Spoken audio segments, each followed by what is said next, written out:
Hi, this is our Monday Coding and Compliance Roundtable. I'm Sean Weiss, and as always, I want to begin by saying thank y'all for joining us live here on LinkedIn, Facebook, Twitter, and I think 8 other streaming platforms. So thank y'all so much for tuning in, logging on, and hanging out with me and my good friends and our special guests on this program today. I am joined by Paul Spencer, Terry Fletcher, Karen George, Christine Hall, and Stephanie Allard. We have a great program for you all today. I know we have not been on the air the last couple of weeks, and I'm going to blame it all on Terry Fletcher because she was parked at a beach in Hawaii, sipping on Mai Tais and teasing us that we weren't. So we can all blame Terry for our lack of shows. Yeah, sure. My 4 other podcasts went, just so you know. I never miss a day. Well, shows Good your try. dedication to me. All right. So, um, again, good morning to Paul, Terry, Karen, Stephanie, and Christine. We have a great lineup of discussions today, and I want to go ahead and jump straight into our very first topic of conversation. So, Terry, I'm going to kick this one over to you, and I want to talk about the information blocking rule because I think there's still a lot of confusion. There's still a lot of questions on how does it work? Who is responsible to comply with the rule? And what does compliance with the rule actually mean? So, information blocking basically comes under the act where you have to give patients their information and you don't get a choice with it. So, if the patient asks you for their records, and it used to just be core, meaning if they asked for information, you just had to give them a path report or an x-ray report or whatever. But October 6th that changed, so now it opened it up to all electronic um, information, so PHE for the patient, private health information, or I should say protected health information, got to get the acronym right. But when you were dealing with the information blocking rule, and it's the Cures Act, making sure that patients understand, or I should say providers understand, that you don't have an option, and it's any provider that touches the patient at all that is a HIPAA entity, you have to give them their information, meaning that you have a way to transmit their information either electronically or now white paper, any way that you can get it to them. Where I think the I don't want to call it the downfall, but the misperception is that when a patient calls and says, I need to get a copy of my medical records. Okay. It used to be, and I'm saying used to be, before last month, everybody used to say, oh, well, you know what? We have a patient portal. Just go to that, log in with your password, and you can get it. And then they just blow off the patient. Or they would say, okay, we'll submit a request in writing or in the mail, and we'll get it to you soon. And then patients didn't ever hear from the office again.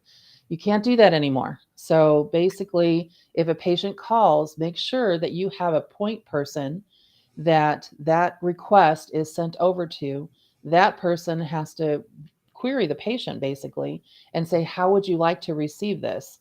And if the patient wants to get it electronically, if you have that capability, let's say Doxy or something to that effect, then you have to give it to them the way the patient wants it. Or, and I hate to use negotiate, or kind of negotiate or talk the patient into and say, how about this? Will this work for you? And make sure you document everything, even if there is a reason why you may not be able to give it to the patient, because there's some exceptions. So if it'll hurt the patient legally, if it'll hurt the patient mentally, then there are some exceptions you can pull back, but it has to be documented.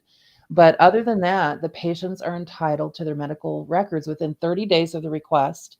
There's a possibility for a 60-day extension, but that has to be in writing. You can't block it if the patient owes you money on their account, just so you know that.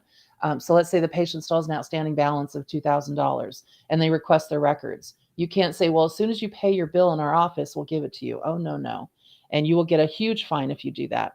One recent came up with a podiatrist where they said, well, the patient still owes for their diabetic shoes, so we're not going to give them their records. I'm like, well, here's how this works.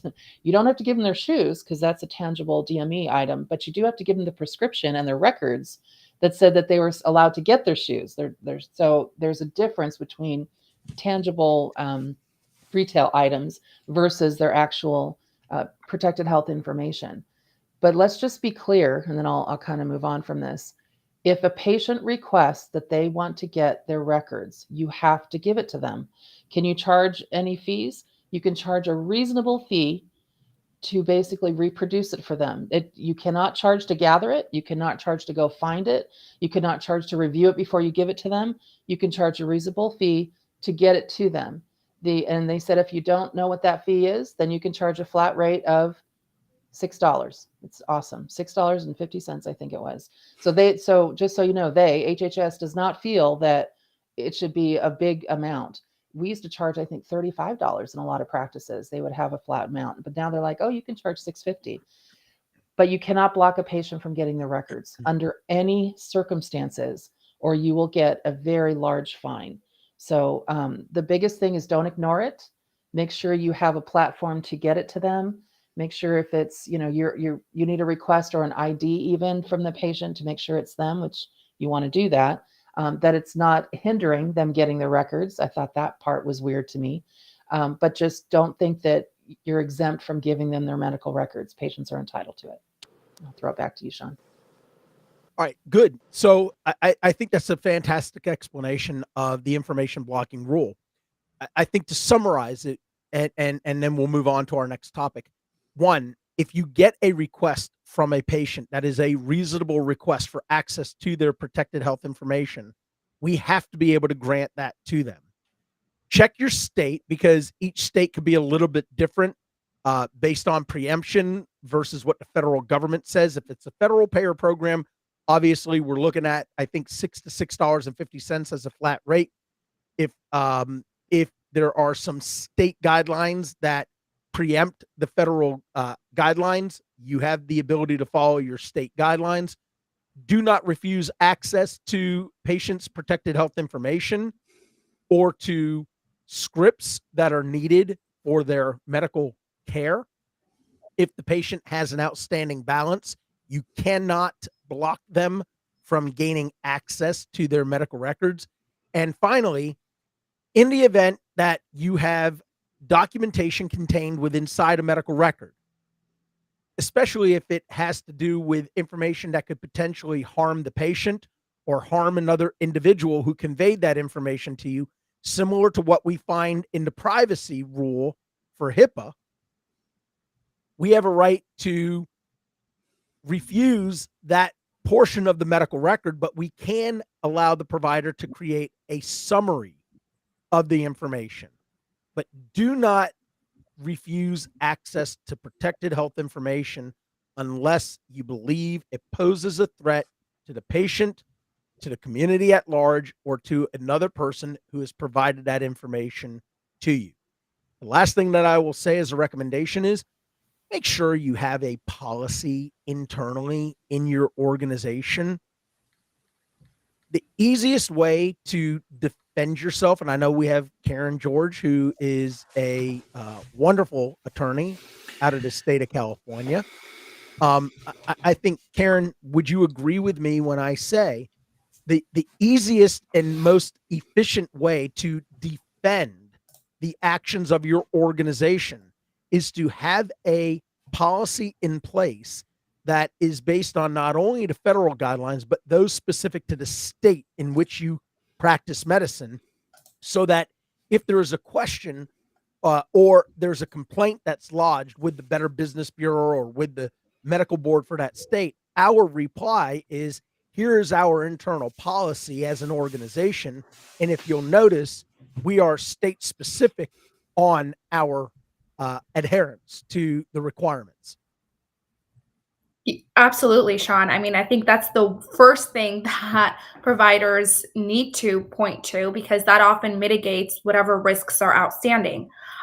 You're able to show also that it's, you're able to maybe avoid potential criminal liability by showing there was no intent to defraud, that if an error occurred, it was not because of an outstanding policy to intentionally, abuse the policies or the laws in place, but you can see that each company or each provider has followed the exact steps that they have taken in place, and you're able to use that as a tool when you're faced with a potential, audit or any sort of government investigation.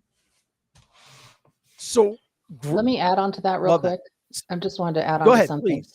Please. One of the things that I probably failed to mention is that, notwithstanding the protected health information, since it's been expanded on October 6th, that includes financial information, CPT and ICD-10 codes, and I know we got a question from Ginger on that. It includes anything associated with that encounter, with that patient record, so what you have to release. Now, in saying that, one of the things I have also noticed within the rules, and I've probably read these rules back to front, it's great nighttime reading if you need to fall asleep, but it's just interesting because one of the things that it said is that the provider is not required to break down what the medical record means. And so here's the thing. So you have a patient that says, can I have my information? They get all these different records and they're like, oh, I don't understand this path report. I don't understand this. The provider is not required to then say, well, let me sit down with you and explain what that is. So what I've encouraged practices to do is when a patient does ask for their records is to take it a step further and say, are you seeing another physician? Would you like us to forward them there and have them sign off on that? And a lot of patients like, oh, you do that? That would be great. Because that actually doesn't even fall under the Cures Act. That falls under the HIPAA protection where you don't even have to get them to sign off on that. Provider to provider is fine. So, I mean, eventually, Medicare wants, everybody to be in an ACO anyway. So this is where they're at with that. But it's been helpful for patients to realize that now the doctor they're going to can help explain some of those records. But that's been a loophole that a lot of patients don't understand, that you're not required to have to sit there and explain everything to them unless you want to make an appointment and then come in and, and have an actual paid appointment. And I know they say, well, that's not tied to my medical records. Like, well, this is clinical. And so if you want to come in and have us re-explain to you what's been going on with your health, we are more than happy to do that. But that's an office visit, and we're happy to still give you your records. Yeah. So let me go to Ginger's question, and I again, I want to pose this to our whole panel, whoever's the most familiar with this, because I have an opinion on it, but my opinion may not necessarily be based on what the rule specifically states, because I've not read it to the same degree. I've read most of it, but I don't recall seeing this. But I think, Terry, you started to allude to it. So Ginger's question or comment is, I've seen a lot of blocking in relationship to the coding around services reported. Clinics are willing to share the note, but not the codes associated with the visit.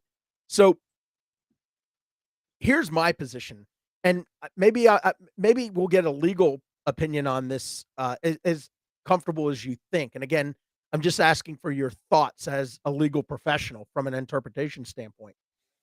The codes are associated with the visit because, as I explain to people, as I explain to judges and juries all the time, a CPT code defines or describes what transpired during the course of an evaluation between a patient and a provider.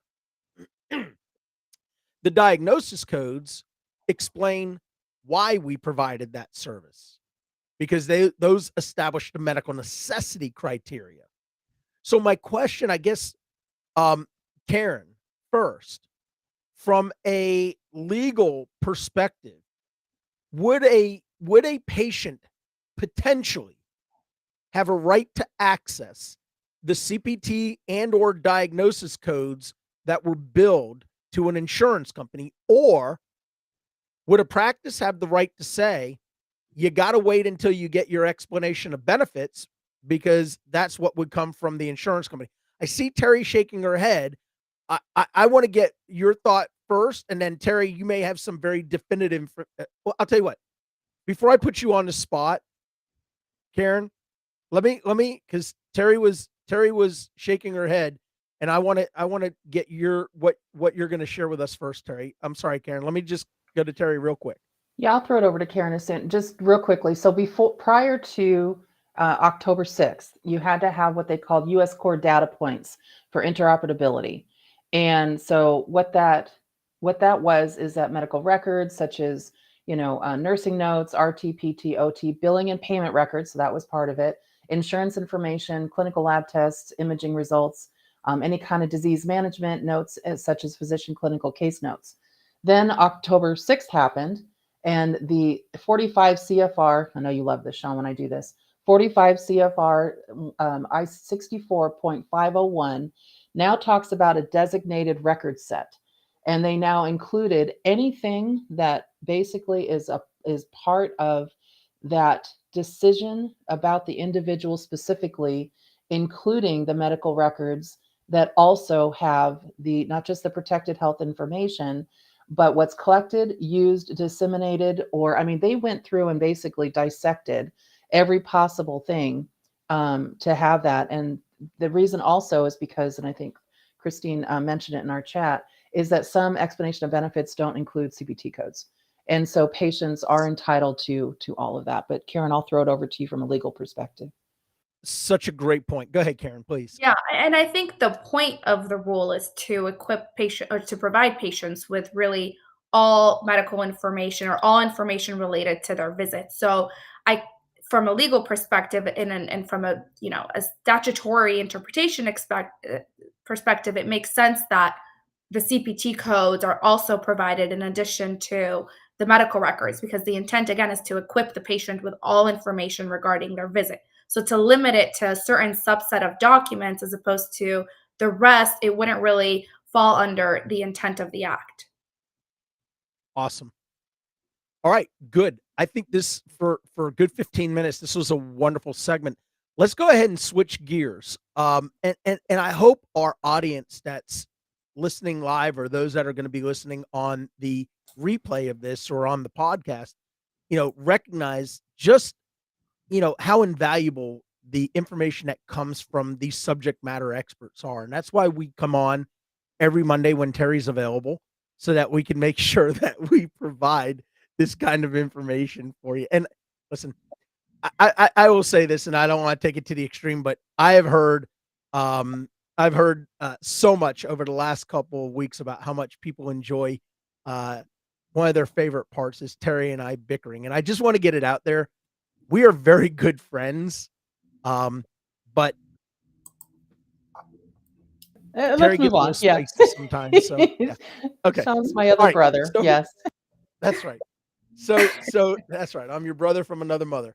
All right. So Karen, I want to stick with you since we have you in the center square. The IDR, independent dispute resolution. And this is something that's becoming bigger and bigger every single day. And I was very fortunate. I got to sit on the American Health Law Association committee for building the AHLA platform tied to the IDR. But I want people to understand what an independent dispute resolution is, why it was created, and the benefits or disadvantages of using one. But I want to set it up by saying this. This is all tied to the No Surprise Act. And what we are seeing are a lot of providers that are being approached by insurance companies saying, hey, you're going to have to take our new fee schedule, even though it's reduced by 30%, 20%, 50%, whatever it may be. And the providers are looking at it and saying, wait a minute, your rates were already below Medicare in some instances, or they were below our other nationally, negotiated contracts. We can no longer afford to participate with you. And specifically, we're really seeing this in emergency medicine, which is why there's more consolidation of smaller ED groups into these larger ones. So let me stop there. And can you talk a little bit about the No Surprises Act and how that morphed into the IDR? Sure. So under the No Surprises Act, provide out-of-network providers may no longer balance bill patients for the difference between the allowable amount and the full bill charges. And so an issue that often occurs is that what we're seeing is payers are underpaying for a lot of these services. And so what the No Surprises Act, and I'll just refer to it as the NSA moving forward, has implemented this IDR dispute resolution process that's intended for providers and payers to, have a method of reaching a resolution when there is this payment dispute between the two. And it was really intended to, but the entire act is intended to remove any financial burdens from the patients and really have it be between the payer and the provider. But I think the unintended consequence that's occurring now is that because the payers are taking advantage of this new process, it's ultimately really harming the patients because what you're seeing is extremely low payments from payers to providers, providers unable to really take advantage of the IDR process in the way that I think Congress intended it for it to be.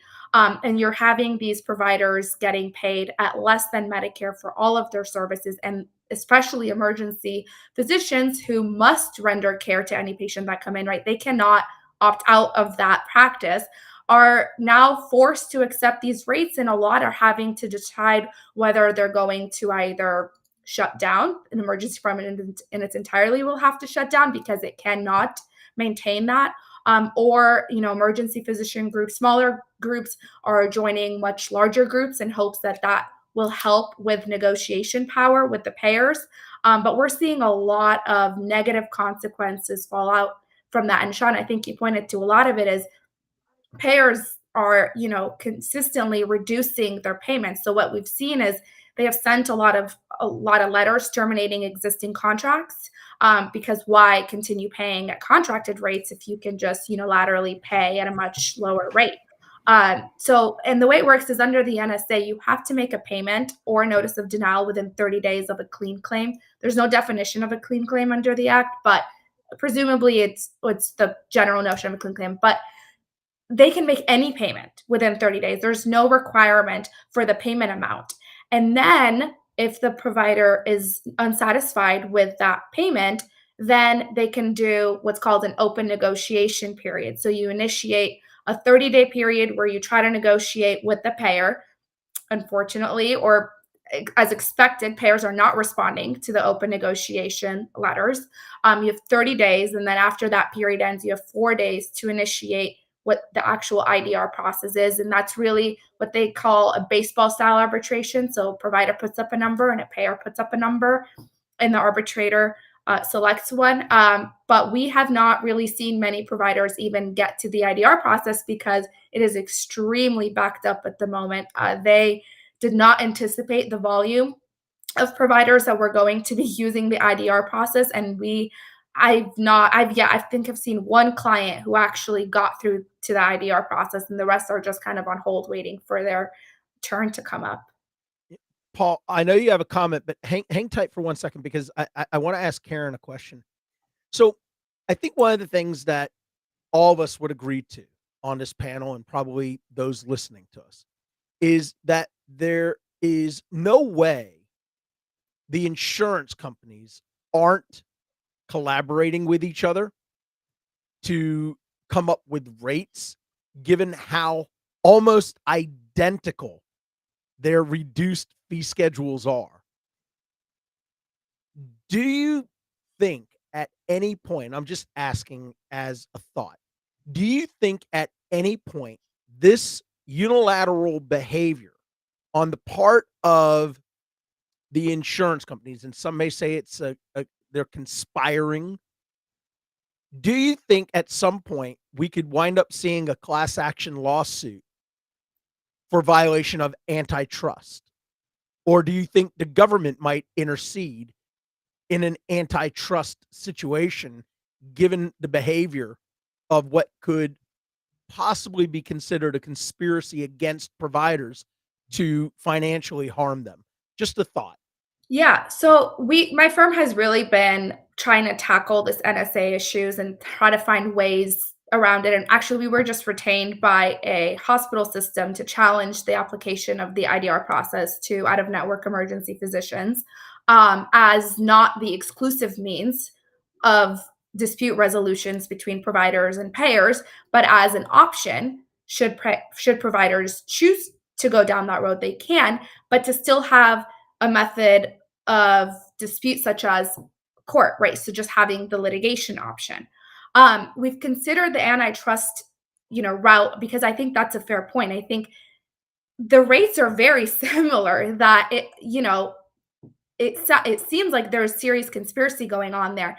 But until we have a little bit more, until more comes to light about that, it's hard for you to make those allegations because on just the complaint level to make antitrust allegations, you have a much higher standard to bear. So you cannot just simply allege that they are conspiring. You have to show fact. You have to meet a much higher burden in showing that they are conspiring. And because just given, the fair, it's only been around for less than a year, not much has come out of it yet. We don't have the necessary facts. We wouldn't even be able to get to that level of discovery until we've gotten past the first stage of, is your complaint going to withstand those challenges? And the answer, unfortunately, right now is no. But that's not to say that's forecluded. I just think, or precluded. I think that's just the the current times. It's going to be a hard complaint to get past that initial stage. I also think about, because I'm working on my second RICO case now. I mean, Yeah. I also think about RICO in these situations. Yeah. So, Paul, thanks for patiently waiting. I know you had a comment that you wanted to make regarding this. Go ahead, please. Well, very quickly, Karen mentioned the backlog that's occurring at the arbitration process, which is basically the last step. We are now at the tens of thousands of level of cases that are waiting in backlog by the arbitrator. And I don't think this is a bug. I believe that this is a feature. I mean, when you have people who are controlling insurance payments via the actuarial process. This is the exact same formulation that insurance companies have made for decades with regard to denying a claim outright. Are there going to be providers who are just going to throw in the towel and say, this is the cost of doing business? We're just going to accept the low payment rather than go through an arduous arbitration process. Now, thankfully, with the amount of the backlog, there are tens of thousands who have received their insurance determinations and have basically said, no, we're not going to accept this as a cost of doing business. So Karen's elucidation of the challenges of class action lawsuits, given a decision that was made at the Supreme Court level in the last decade that makes the thresholds for that much higher, was very good. But that may, other than getting legislation rewritten, which good luck, that may be the only remedy here. Karen, let me ask you this final question on the NSA, and I'm going to use some of Terry's thoughts here. So many could look at the current way these insurance companies are pressuring physicians to either take it or leave it. Some would say it's a bad faith negotiation. And as part of these bad faith negotiations, they possibly cross a line by threatening a provider that if you're not willing to accept our terms and conditions and our reduction in reimbursements, then we're going to simply drop you from your in-network contract, meaning you're no longer a participating provider. What recourse of action would a provider have if they said, you're forcing us unilaterally to enter into an unsustainable contract, and you're negotiating in bad faith. Would a provider or hospital have a claim against these commercial insurance companies for tortious interference of business practices, creating a hostile environment? I mean, I'm just trying to think of what possible recourses of action would a provider or provider group or hospital have against an insurance company negotiating in bad faith, threatening to drop them from participation if they don't accept these substandard rates. And that is just exactly what's happening right now. And that's what we're saying. And the unfortunate piece is that because we're in this out of network sphere where there is no contract and there's no requirement to contract with providers, the recourse is very limited right now. And because the NSA has essentially allowed that practice to happen in place, the payers are simply pointing to the statute saying, look, it says I may pay what I want. And then if you don't like it, you can challenge me. I can drop a contract. The NSA says this is for out of network providers. It says I don't have to be contracted if I don't want to be. So, at this point, the providers are struggling to push back in any way that they can. And I think one of those ways to Paul's point is that they are initiating, or at least a lot are initiating the IDR process, because if there is no pushback, then the payers are going to just continue with this practice. And I think what we're trying to do too on challenging it is to show the threat of litigation alone helps payers put down more money, because they don't want to be in a lawsuit with you in a couple years from now fighting over 4 years worth of claims.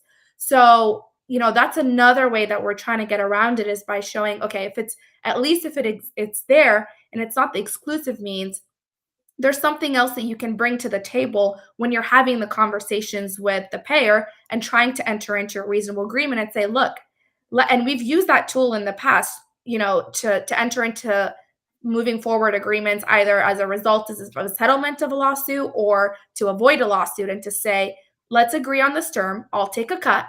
You'll pay more. We'll meet in the middle, and we'll avoid having to litigate this in the future. We'll both be saving lots of money on that end. And I mean, it's worked. Right now, they can't do that because there's really nothing to tie their hands and to say, all right, let's bring you to the table and let's negotiate terms, because they're just pointing to the NSA. So this is a prime example of where specialty societies who represent physicians need to have more advocacy on Capitol Hill, and there needs to be more pressure for amendments to the current legislation to provide for relief for providers who are negatively impacted. Because I think about the majority of the groups that are non-participating with a lot of these plans, and it's typically anesthesiologists, it's emergency medical transportation services, it's emergency room physicians. So they're while some would look at it and say, well, it's a sub part of the overall provider world, right? Of all the specialties, what do we have, like 42 or 50 taxonomy codes? We're only talking about a handful, but it's still, they make up a significant portion of the services that are being rendered. And these are first responders, and they play critical roles in providing for patient care. Let me, well, I had another thought, but if it comes Sean, back into my mind, before you move on real quick. Yeah, I'm going to. Yeah. Before you move on, I just wanted to also mention, you mentioned it's just certain specialties. Actually, starting next year in 2023, there was an additional add-on to the No Surprise Act, where practices also have to make sure, especially with the good faith estimates and things like that, that they are also dealing with the assistant surgeons, with the other providers that are part of the entire patient encounter, if it's like surgery or something like that. So the problem that I see has happened with the NSA, oh my gosh, is that to me, it was supposed to be for like the air ambulances and the, the excessive ER for ER physicians that didn't want to be, in network. They're like, no, we're getting all this money when we're out of network. Why should we do in network?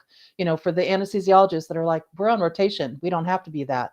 But now it's become this nightmare, in my opinion, only because it applies to everything. When it means that a patient is at an in-network facility and they're in network, and then they're basically being charged by an out-of-network provider, and the balance billing doesn't mean they don't have a share cost. It means what was billed versus what was paid. Somebody's trying to bill them that complete difference.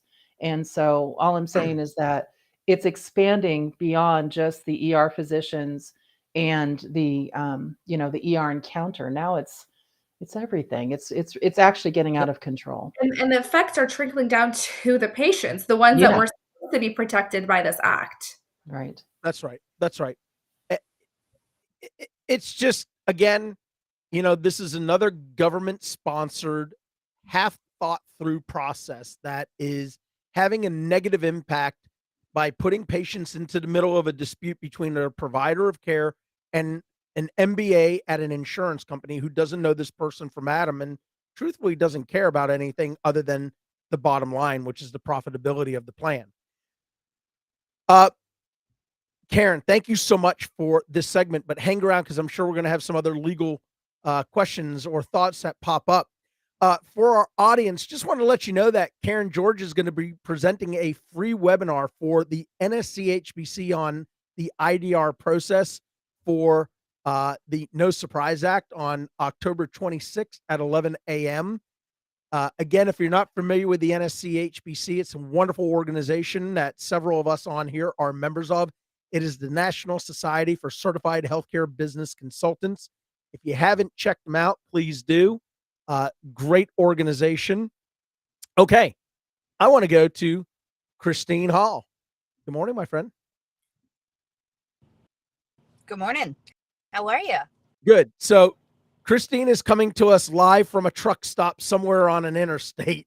So, Christine, I want to talk about auditors, or not auditors, but audits.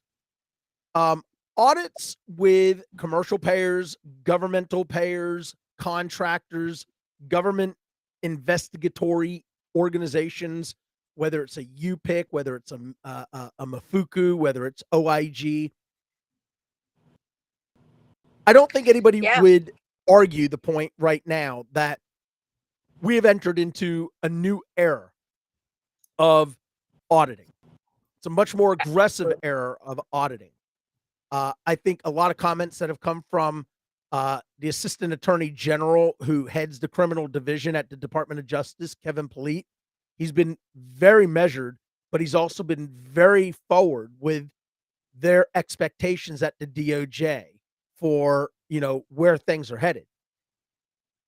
People are, and when I say people, healthcare professionals at medical practices, hospitals, health systems, laboratories, ASCs, DME companies, they receive a letter for notification of an audit, and they simply respond.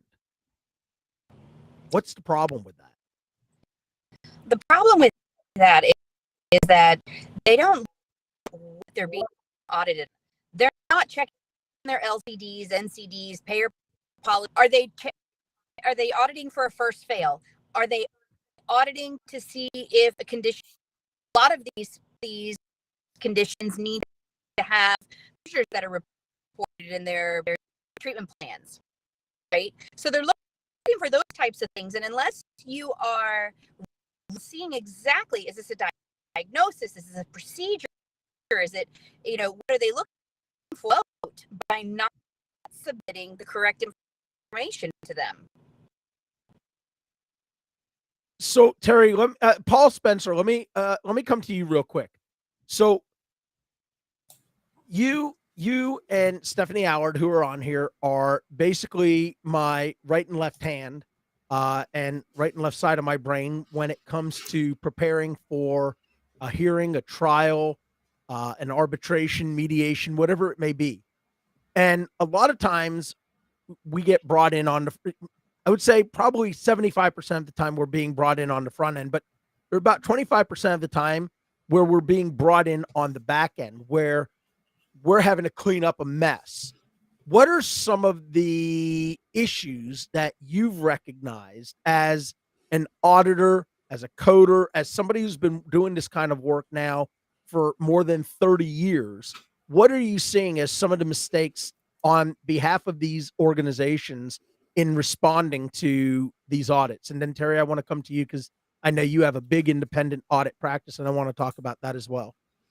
Well, I'd like to give Stephanie a chance first, knowing that she's only on audio, so I don't jump ahead of her, and then I'll respond. All right, Stephanie.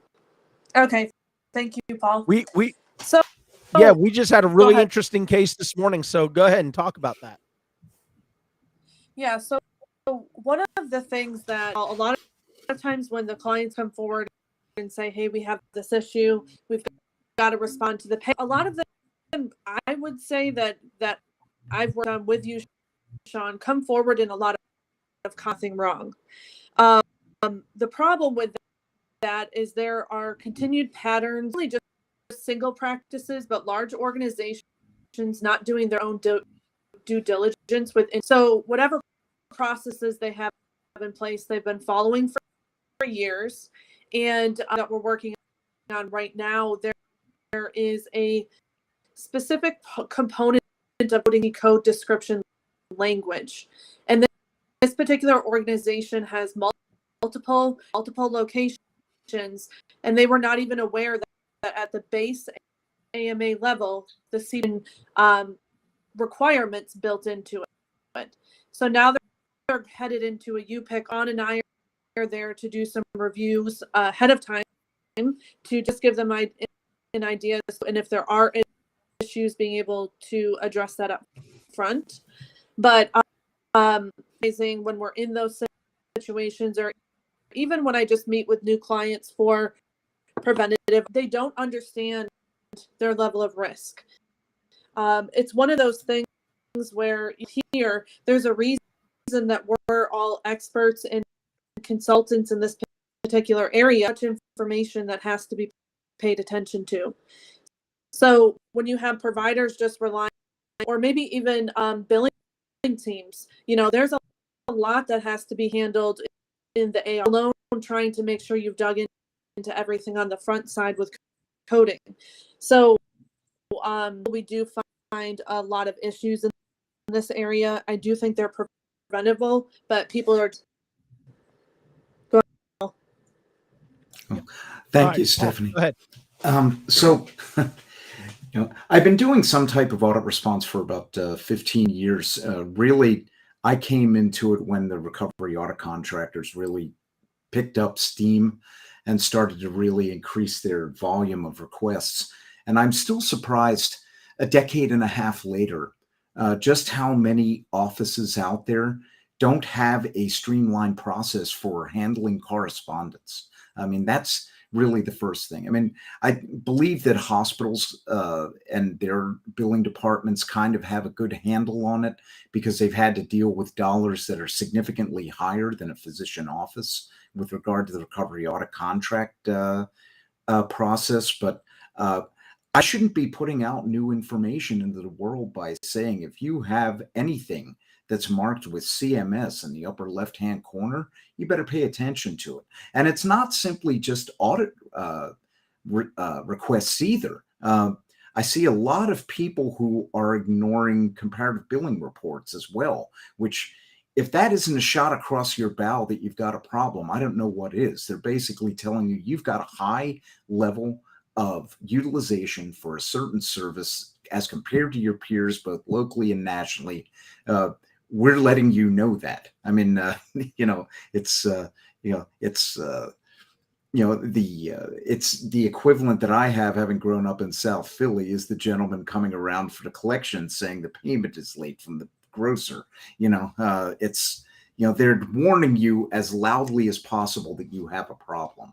And at that point, if you don't have any type of self-reflection or any type of process that brings into focus exactly what you're putting out into the world and how often you're doing it, and whether the documentation that you're putting forward even meets local or national coverage determination policy or medical reimbursement policy if you're higher paying commercial carriers. This is probably where Sean's phone is going to ring, and then as a result, my phone is going to ring, where you need our help. So, Terry, let me come to you because I want to talk really specifically about how to respond to an audit. And then, Karen, I also want to get your thoughts as an attorney, because I know you're doing a lot of audit work right now, especially on the private payer side. And I want people to hear, how do you avoid costly mistakes? So, Terry, let me start with you, and then Karen will come over to you. Okay. So as you said, my practice has gone from, strictly education and coding and billing and all that to I'm almost 75% auditing now, both for the physician side and for payers. Been auditing for different MAC payers now for almost over 20 years. But here's the first thing that I'd really like providers and coders and anyone listening in to understand. Know the difference between an audit and an ADR, an additional documentation request. So an audit is a post-payment review. So that's trying to determine, compliance with any number of payer requirements and policies and provisions and things like that. And ADR are an additional documentation request. That's a prepayment request. And that usually relates to certain high dollar, high volume procedures, frequently abused. And so they're trying to see where you're falling into this. And the ADR seeks chart notes and documentation, trying to reflecting medical necessity before the claim can even be paid. And an audit will have defined deadlines and for response, while the ADR, they can suspend things altogether and not even pay you until they'll base it on prompt payment deadlines and statutes until you comply with their request. And then this is all triggered, audits and ADRs are triggered by algorithms, seriously, high utilization practices and, practices which stand out either ordering more procedures than their peers or ordering more high cost procedures than their peers and, kind of going in that direction. The first thing providers need to do, though, is first make sure that the person that is in charge of the mail knows the importance of these documents, because the biggest thing that I see is the timeline. Failure to respond timely will result in denials and 100% failing the audit. So this can also mean that the provider could be put on a prepayment audit or a documentation hold, and no practice can survive that for a long period of time. And secondly, and this is going to seem very simplistic, but hopefully the listeners will appreciate this. And actually, I want to get some feedback from Christine and everyone on the panel. Make it easy for the auditor to review. There's nothing worse than having things that I can't read. Okay, that's hard to read. Anything that's handwritten, now you have to include handwritten notes in the request if they ask for that. But you also can transcribe that and include it in addition and then attach it to that. You want to make sure you're gathering all documents requested, organize them in the exact same way for each patient. It should be uniform. Review what they're asking for, read the directions. And then if there's anything missing, you should have a checklist. And, some systems store test results and the physician's electronic interpretation in two different spots. And sometimes I'm seeing that they're only giving one part of that note, and they'll deny it. There's a lot of auditors out there, not me, of course, but there's a lot of auditors out there that will not go this extra mile to find what you're giving them. And, the other thing is that some audits, and this is something I really want to caution you about. I just had a practice do this, and I've had practices do this before. Some audits are small, and providers basically just want to write a check and be done with it and think it's going to go away. First of all, never cut a check without thoroughly reviewing the claims first. And why is that? Because you know what? Payers can make mistakes too, and they do. And so if you are, maybe they're not applying the correct policy to the right date of service. I'm dealing with that with telehealth right now, especially for UHC claims. where they're saying that, well, this is what you should have done and this is how you build it. And it's like, well, actually, in this 62-day period, you said to do it this way, and I have it in writing where you send it out to everybody. So this actually is okay for this particular area. I didn't agree that you should have said that, but you said it, so we get to do it that way.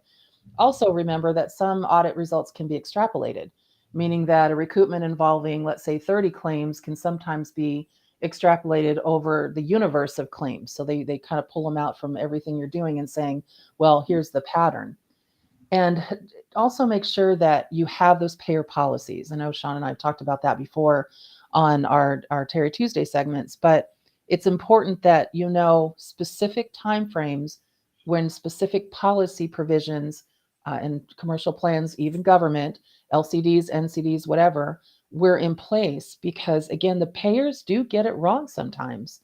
But the biggest thing is just making sure that you don't ignore it, that you know your time frame of it. I feel like I'm talking about the No Surprise Act, that you really understand that audits are not in a vacuum. You have to not just ignore it, and you have to address it. And the right people need to understand what they are pulling from and then review it before you send it anywhere. I see that a lot of times where the medical records staff will pull it and they come to me afterwards saying, you know, they denied it. I don't know what's happening. And I'll look to see what they pulled. I'm like, well, this isn't the right patient. And they're just like, what? And I'm like, oh yeah, you forgot the middle initial. You pulled on this patient. And this is a lot of, you know, there's a lot of practices out there that have ethnic patients. Doesn't matter what the ethnicity, but there's a lot of similar names, and you have to have that middle initial. You have to have some identifying that shows it's not the same patient. And I see that all the time. Or they say, or they get a request for something that says, okay, can you please send me something that applies to this patient's shoulder surgery and injections, and why did you do this? And I'm like, why is there vascular information in here and their pap smear in here? I don't understand why you sent all this. And they're like, well, we just sent them the chart. I'm like, oh my goodness. So there's things like that happen a lot. And then I'll throw it to Christine, because I know she's amused at Yeah. So this, because she Christine, agrees with me. yeah, gosh, Christine, I'm give over us here like, give us a few final thoughts. first of all, if you have a good compliance in place, what to do when an audit comes in or when an ADR comes in. So I really feel like we have to go back to the basics. You need that compliance. It's also going to give you education on some of the procedures that we're doing. It's also going to have best that says, you know, OIG's auditing this. This is an approved topic. Maybe we should be looking at this. We do those procedures in office. That additional education before we even get to this point. But some good, strong policies in place of what to do when we do get that letter, you know, through the mail there. So I think that a lot would help us in the long run. Got it. Okay. So the last of the topics that I want to discuss in the last couple of minutes that we have available. So MDD audits, and these are for major depressive disorders. And again, you know, let me just start by, you know, clearly defining it. Again, remember, depression is a mood disorder that causes a persistent feeling of sadness and loss of interest. It affects how you feel. It affects how you think, how you behave. It can lead to a variety of emotional and physical problems. It can inhibit an individual's ability to enjoy life, to sleep, to eat. The reason why I'm bringing up the MDDs is because there have been a number of audits conducted by the Office of Inspector General tied into the HCCs, tied into the diagnosis codes, if you will, that insurance companies are billing to Medicare, seeking reimbursements, claiming that they are processing claims for these major depressive disorders for things like strokes, things like atherosclerosis or advanced atherosclerosis. But if you look at the documentation that's being reviewed by Medicare, by the OIG, the documentation is not supporting these requests for higher remunerations being paid to these insurance companies. And as a result, several of them now have had to pay back significant money. Now, some of the actual damages on these, like, for example, with Essence, was about $158,000. But if you extrapolate it, it turns into about $3.4 million. Health First, $787,000. Anthem, $599,000. WellCare of Florida, $689,000. So the reason why I bring this up, for provider practices, for anyone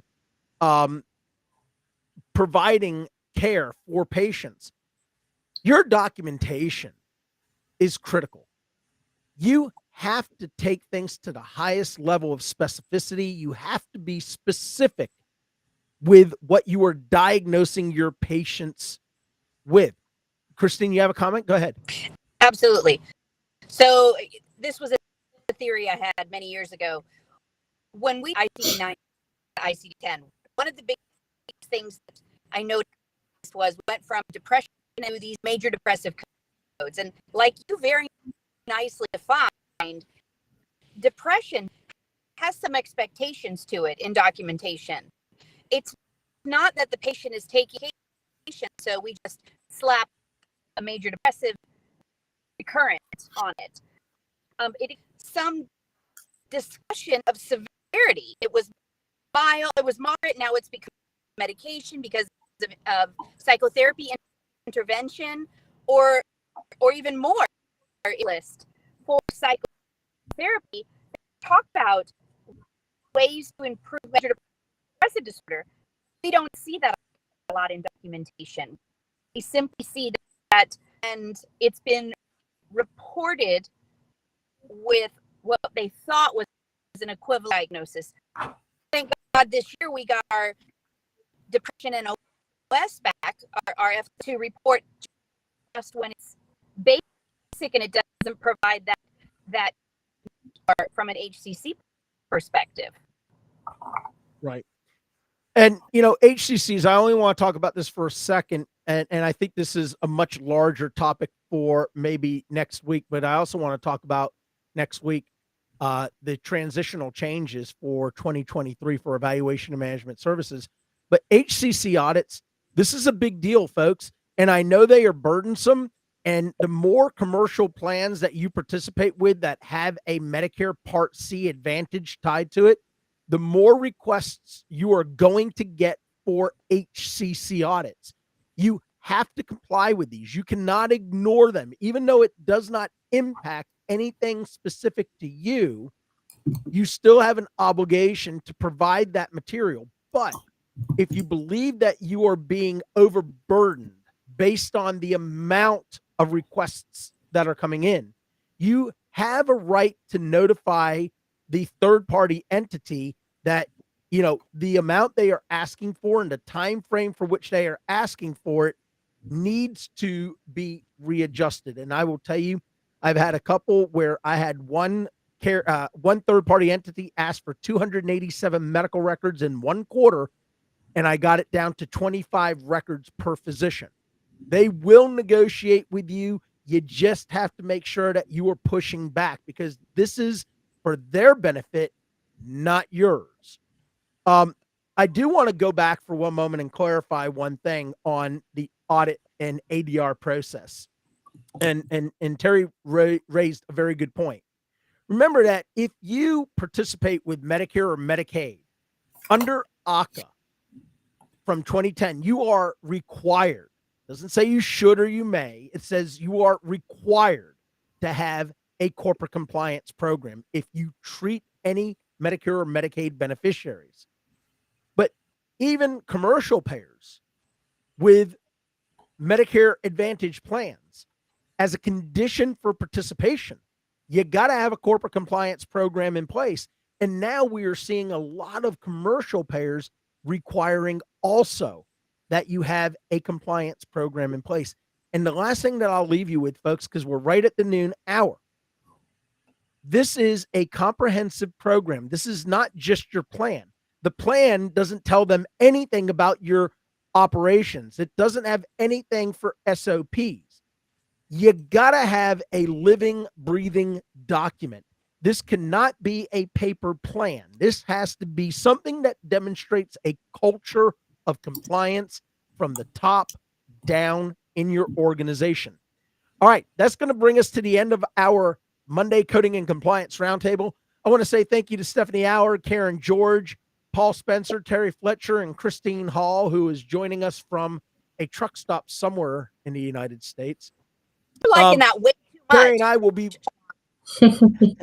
Terry and I will be back tomorrow with our hashtag Terry episode. I'm sure she and I will have many things to debate and talk about as we get into a discussion of the extension of the public health emergency and what it actually means.